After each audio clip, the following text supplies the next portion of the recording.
the dopest historian, checking in with you for Dope History Month.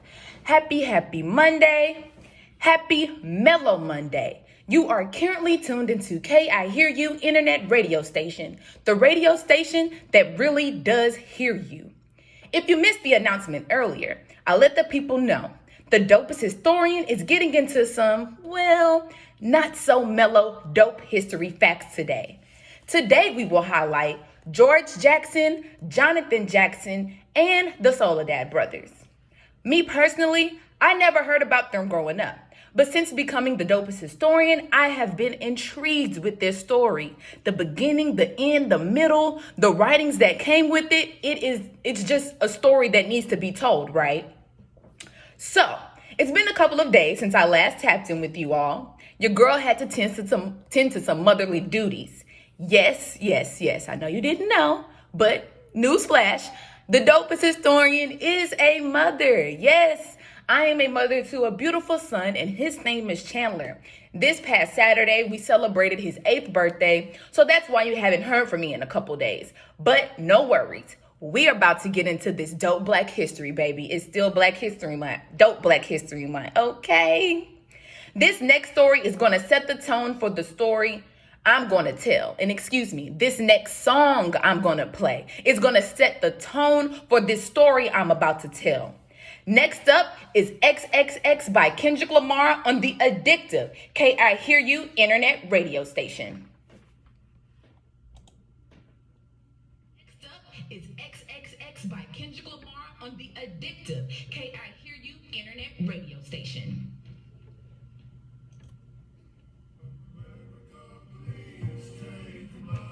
This is the dope history of George Jackson, Jonathan Jackson, and the Soledad Brothers.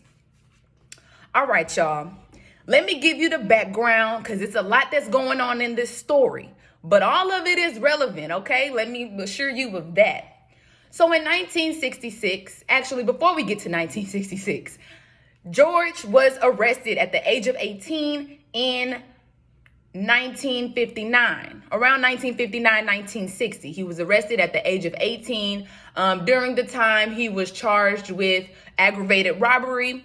He had a court-appointed lawyer, and the court-appointed lawyer told him, hey, since you kind of have a background already, let's go ahead and do this plea deal. Go ahead and plead guilty. That way, so you can get a lesser sentence.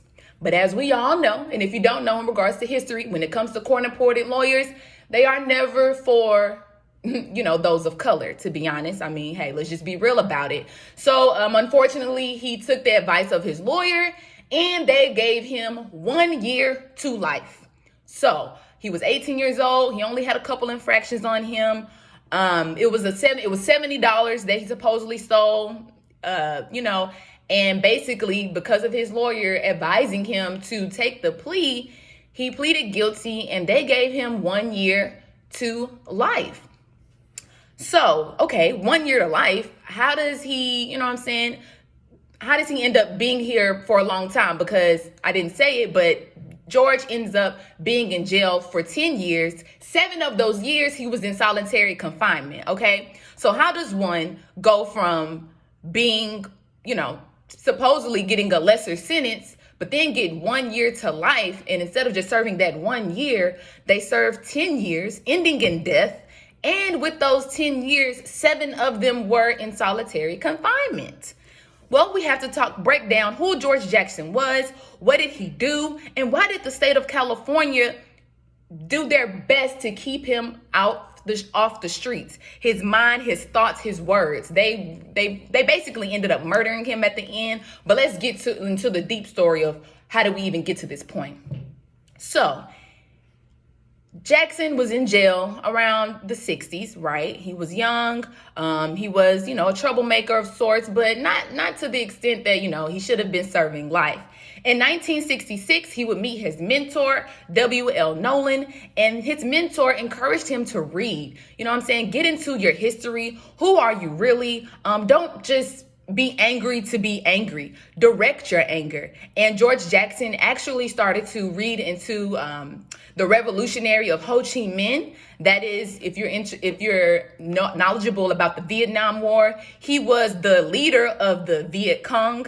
And I understand that if you've been told history, that's technically the U.S. enemy and yada, yada, yada. But when you get into the dope history of all things, we understand that, Black people, we actually line up with Ho Chi Minh's ideologies. And although the U.S. has done their best to, condemn Vietnam for the things that happened in the Vietnam War, if you know the real, the U.S. was jacked up for the Vietnam War and that whole little situation. But anyways, let's get back to George Jackson. Like I said, he was a follower of Ho Chi Minh, who was the revolutionary for Vietnam. So, George Jackson is reading all these books. He goes and he starts a group called the Guerrilla Warfare Family. And pretty much he gets known on the scene as this revolutionary, and the guards are like annoyed with this. He starts writing about and he starts letting people know about the prison conditions. And they're just like, yo, we got to put a stop to this. You know what I'm saying? So basically they transferred him, his mentor, and I think like maybe one or two other people, they then transferred them from the San Quentin prison to the Soledad prison, right? Okay, this is where the Soledad Brothers come in. So they were transferred to the new prison, and when they were transferred, let me tell you, when you're going to look up this story, there's a lot of different resources. You got to place the resources together. So the men, George Jackson and W.L. Nolan, some of them had filed a civil case in regards to the treatment that they had been receiving in the prison, right? So the story goes that basically it pretty much was a setup. They were in the courtyard, or the yard where they do like recreational use, like what am I trying to say? Like lifting weights and playing basketball and things like that. So for over a year, they had not been allowed to do that because something about, I believe, like the Arabs, or basically like a rival group had been beating up on Black people, right? And so from that, they was like, hey, no more recreation activities. Y'all pretty much got to stay in y'all cells, right? Well, they say it's a setup because somehow, for some reason, they decided a year later to let them come to the courtyard and have both groups who were known to have war with each other be there at the same time. So, of course, as they were expecting, a fight broke out. And once the fight broke out, a guard from a tower shot and killed 3 of the Black prisoners, one of the prisoners being George Jackson's mentor. So everybody was upset, like, yo, it really wasn't cause for that. Nobody else was shot and killed. It seemed very purposeful. You know what I'm saying? They had just filed the civil case, and now he's getting shot from a tower by one of the guards. Okay, interesting. The story gets a little bit interesting after that. So, you know what I'm saying? Everybody's upset that their friend has been killed, murdered, assassinated in the courtyard for no reason. And pretty much the verdict comes back, not even 3 days later or so, that they're not going to charge the officer for that killing. Their response pretty much is, the uprising and just the disturbance that the men had been causing between the Black prisoners was enough probable cause for the officer to do what he did. We all know that's BS, right? Soon as that verdict came through, the officer that shot and killed those 3 men was found to be dead, thrown over a balcony. Supposedly, he was killed in the cell block of George Jackson. So once that happened, they then charged George Jackson and 2 other people with the murder of that officer. Like they say, it's rumored, and also to be known, ain't no rumor, George Jackson did not kill that man. They tried to set him up, right? But unfortunately, he was trying to be tried for that. So now we're going to get into Jonathan Jackson, because George Jackson, as all of this is going on, George Jackson is writing. He's writing to his mother. He's writing to family. He's writing to those outside of the prison. He has now started to get notable recognition. Supposedly he met Huey P. Newton while inside. So he's just really getting a feel to see what's going. He's really getting a feel and getting into the political background of uplifting Black people. So, Jonathan Jackson, George Jackson's little brother, he had not seen his brother since he was 6 years old. On August, and this is why I'm deciding to bring up this topic today. Yesterday was the day that he actually did this feat. On August 7th, 1970, Jonathan Jackson went to the courthouse with the intentions to free his brother. And how did he do that? Let me tell you what my brother did, okay? Walk myself to the court like, bitch, I did that, okay? He walked himself to the court. He had a long shotgun. He gave weapons to two or three other prisoners. They, you know what I'm saying? Hey, this a hold up. We getting up out of here. They took some of the jurors as hostage as well as the judge as hostage. If you look up this incident on Google, you will see pictures of the judge having a shotgun taped like to his neck, right? They are like not playing. He trying to get his brother free. He frees the prisoners and he's letting them know in 30 minutes, my brother George Jackson better be free. You hear me? Like, I'm not playing these games with y'all. I'm tired of this. He was only supposed to serve 1 year. He's been here now 10. I'm grown. Like, he's been here since I was a little child. He's been growing up in that environment of just, oppression, of the white pigs at the time, right? So he was really just over it. He went in the courthouse, stuck all of them up like, hey, give me my brother, right? Unfortunately, it did end in tragedy. They shot and killed Jonathan Jackson. They shot and killed the hostages, and the gun that was attached to the judge's neck was discharged, so he died. One of the survivors was actually one of the prisoners who was freed, and he actually was sentenced, to stay in prison for life. So that was unfortunate. And another person that's within the story is the DA of George Jackson. Oh, excuse me, not the DA, the attorney for George Jackson. He actually fled because the rumor was that he was the one that helped smuggle. I'm sorry. There's two stories. So there's Jonathan Jackson's story when he did the raid at the courthouse, and then there's George Jackson's story when he died. So the part I was about to tell you about the attorney that actually comes with George Jackson. What is connected with Jonathan Jackson? If you know who Angela Davis is, Angela Davis was actually she was acquitted for giving the firearms, for kidnapping. They pretty much tried to charge her on the things that happened that day because her guns were used. But she was able to be acquitted because Jonathan Jackson was her bodyguard. So her argument was that she didn't give them those guns. He basically had them for protection of her, and he decided to go use them, right? But okay, y'all, I've given y'all enough spiel about Jonathan Jackson. This is just half of the story. I got more to share, but I don't want to bore you out too much with the dope history, right? So let's get into some music. I'm going to play next We Beg Your Pardon by Jill Scott. Listen to what he's talking about. He mentions the Attica uprising. That uprising was inspired by George Jackson, by the Soledad Brothers' writings.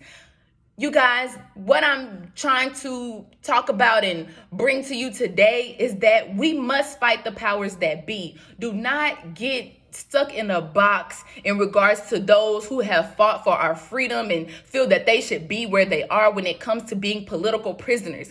You never know. They may try to make me a political prisoner, okay? Because, baby, I'm going to bring this dope history, all right?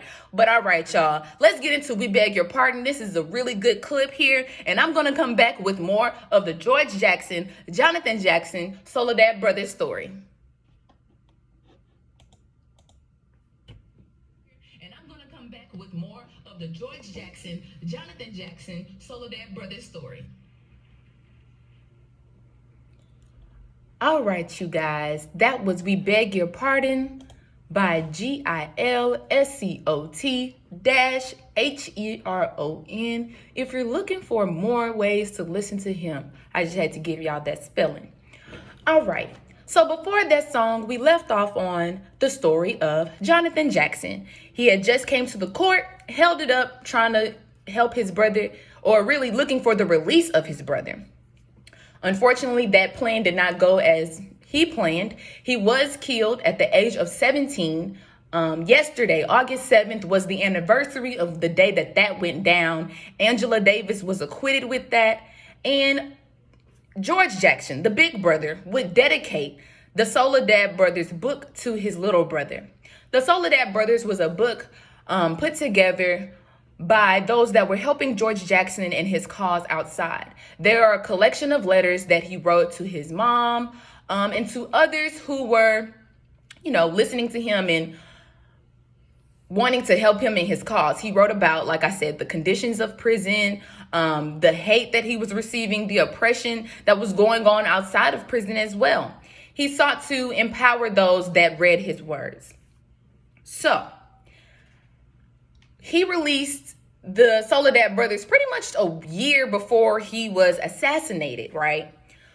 A year after the situation with Jonathan Jackson, unfortunately, George Jackson met a similar fate. The story goes that there was a riot and George Jackson was trying to free himself and others.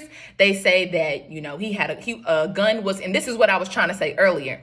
They were saying that his attorney smuggled the gun into him through a wig, right? They said the attorney gave him a wig and gave him a gun that he put under the wig. And then he somehow passed security clearance, had to do the cough thing twice with a gun and a wig. And basically when somebody asked about hey, what's under your wig? I'm about to take over the place. And yeah, we just don't really believe that happened, but he was killed. He was killed. That was the aftermath of this supposed riot.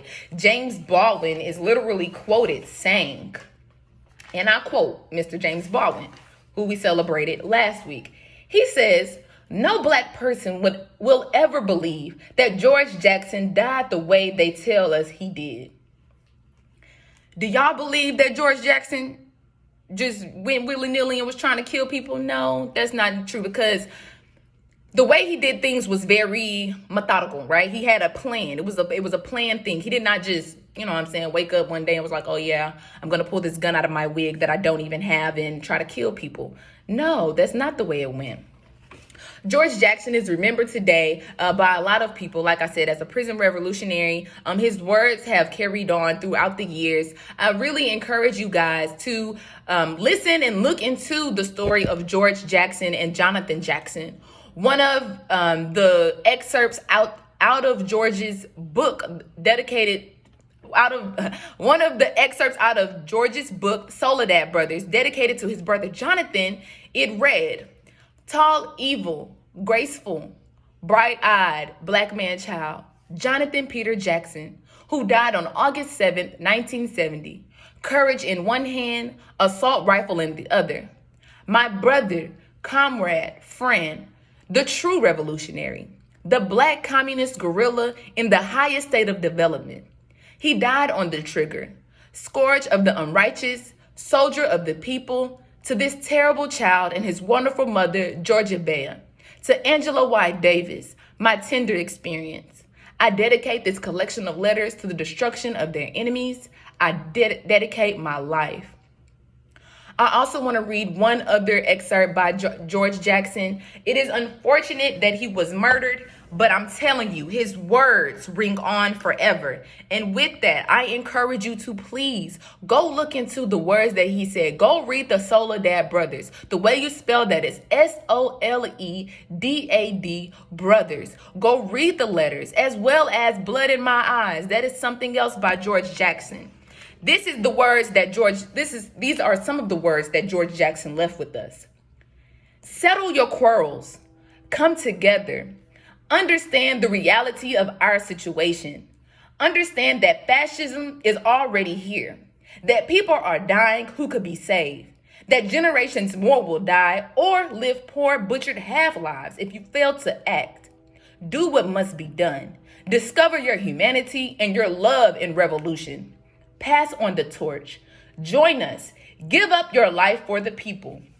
And that was Mr. George Jackson. And that is exactly what he did. George Jackson gave up his life for the people. Jonathan Jackson gave his life up for the people and his brother. When it comes to us black people, baby, we must stick together. We must fight for each other. We must uplift one another. No matter the circumstances. Don't put down those that are in prison right now. Uplift them. Don't put down those that are doing petty crimes. Uplift them. We are in a systemic situation. And you downing that person, you talking mess. What else do you want them to do when this is all that they know?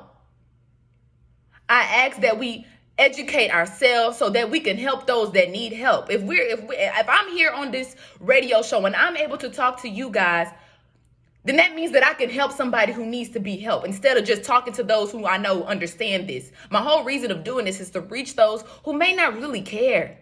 I don't really care about history. I don't really care about black people. I care for myself. No, that's not what Dope History is about. Those that I talk about during Dope History understood the mission. And the mission was, right, for black people to understand who they really are and what we really came to do. But all right, y'all. I got some more dope black history facts to get into you today, but that is the highlight of the day. George Jackson, Jonathan Jackson, and the Soledad Brothers. I really do hope that you guys do your research. Go ahead and reach out to me if you have any questions, comments, concerns. You are currently tuned into K I Hear You, the addictive radio station, and this is the Dopest Historian taking over your Mellow Monday, because, baby, we got some history to tell, all right? But until next time, y'all, let's get into this music.